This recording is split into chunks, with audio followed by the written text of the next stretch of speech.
Jaajëf waay sama gars yi, welcome to the Matmé vidéo. Donc avant de commencer cette vidéo, j'aimerais vous demander de lâcher le max de pouces bleus. Ok, comme vous avez vu ce titre vidéo, on va parler de la nouvelle vidéo de Omzo Dollar, you know, Omzo Mieze, Young Fif, Yamuganendo, aka de Doudjer. Bon, les critiques, l'analyse, le débrief par rapport à sa toute nouvelle vidéo qui vient de sortir. Le deuxième extrait de sa, j'allais dire mixtape, mais de son album. Enfin, on est à l'album. Young Fif, aka Mieze. On va passer directement au clip sans se passer de détails, sans se passer de commentaires. Let's get it. Ok, en présentation du son, hein. Déjà on va parler du casting Momle avec une meuf. La meuf en question c'est Nayet Diop. Moi il est DTV, en même temps, nous avons beaucoup de classe avec moi. Je la connais très bien. Bon, quand j'ai dit clip, vraiment, je me suis dit, nice quoi, vraiment.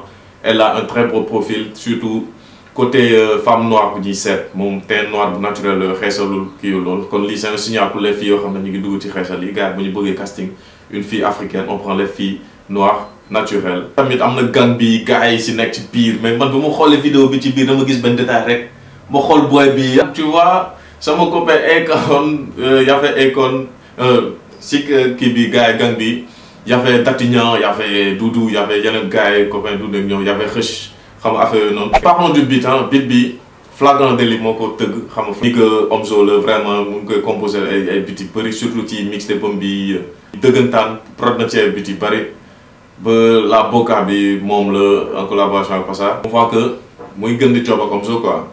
Premier single album bi Bët ak Làmmiñ bi moo ko tëggoon mooy Yar bii ni tam moo ko tëgg mais dama xool benn genre de similitude pour am ci beat bi quoi parce que daf may jox un peu type beatu Mr Léo, moi jamais bi, moi ivoirien, moi du monde artiste pop. Il y a une petite similitude côté ambiance pop afro bini, surtout si composant beat quoi, tu vois, il composé beat genre affaire qui club non. Comme sur les monnaies dem cette son bi di ngeen xam le mo wax. Parlons du clip. J'ai senti ben genre inspiration pour clip ou Batman pour Jaden Smith hein, dans Will Smith bi. Senti naa benn genre influence bu daw ci par rapport ak image bu ma leen di woon nii boo xam ne mu ngi ci xawma côté lac rose bi noonu ci genre espèce de désert boobu noonu ak asamaan bi ñu ko defee mu rose bleu bi noonu xam nga daf may xaw jox Batman bu kii bi quoi parce que ci paroles yi sax sentir nañ ci benn clin d'œil bu ma ne ay ñu may woowee Batman affaire yooyu noonu et aussi ça retrouve un peu genre concept bu ñuy def all black bi nii toog xam nga def jàngal zer bi nii yaa ma gën a xam. Il y a un petit clin d'œil là-bas. Et par rapport au clip aussi, parlons réalisateur bien. Je reviens, moi, Safari, Accélé VFX. Mon côté animation, 3D, effets spéciaux, il fait partie de l'un des meilleurs,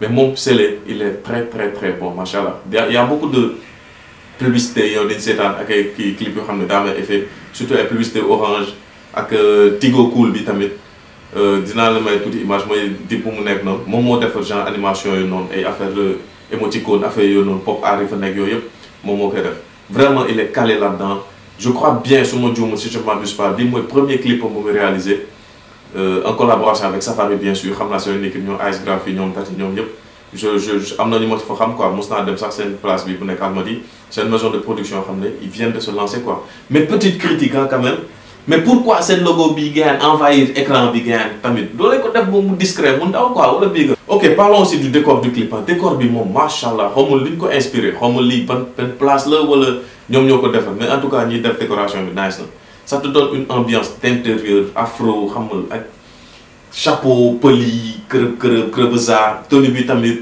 nice quoi xam nga c'est africain quoi xam nga Mieze dafa ñëw xam nga wane ni carrément li son trace africain la quoi mën na sax gunge été bi quoi di ñëw y a les glitch effect par rapport à Sélé mooy yi ngay gis noonu xam nga bopp yi naaw Islander bopp bi dagg fii kërëb c'est nice quoi simple télé bu ñu incrusté tout ça xam nga composant yëpp that's what it is quoi that's dope nekk si clip bi xam naa gis ngeen kii boy bi quoi boy bi dafa mel ni il était traumatisé booy xam nga def arrêt sur image ngeen xool ko DM mel ni ku gis gars waaw boy bi il flippe man kii doon ko calmer soo ko dugalaat ko ci clip bi wala boog et aussi gis ngeen DJ Arafat boo ci clip bi gars boy xaaral ma non vraiment DJ Arafat en featuring avec Mieze. Ok, hein, bon c'est ainsi que se termine cette vidéo critique, analyse, débrief et tout ça, on peut dire que dans l'ensemble, clip est nice, quoi. Vraiment, album bang quoi. Ça sent l'album qui arrive, quoi. L'album de Mieze, Omzo Dollar, son premier album. Vraiment, il prend un très grand virage dans sa carrière, quoi. Du Buzz Lab, c'est bien, il y a eu des polémiques et tout.